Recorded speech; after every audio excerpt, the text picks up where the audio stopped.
Dajjal qanaqa odam? Dajjal birodarlar, Dajjal bir odamni o'ldirib tiriltiradi ko'zingiz oldida. Va men Xudoman, menga iymon keltir deydi. Gapini isboti uchun dalillar keltiradi. Osmondagi bulutga buyoqqa kel desa, bulut yugurib keladi oldiga. Yomg'ir yog'di desa yog'adi. Daraxtga ko'kar desa ko'karadi, meva sol desa meva soladi. Men payg'ambarman deydi. Men Allohman, menga iymon keltir deydi. Bir qo'lida jannatni ko'rsatadi. Mana jannatim deydi.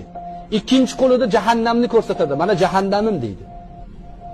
Shunda Rasululloh aytdilarki, Dajjal jahannamim degan joyga kir, jannat o'sha dedi. Dajjal jannatim deb ko'rsatgan joyga kirma, jahannam u dedilar, jahannam. Hozir kazzoblarga ergashing, ko'p narsa va'da qilishadi sizga. Iymonda turing, ko'p narsalardan mahrum qilishadi sizni.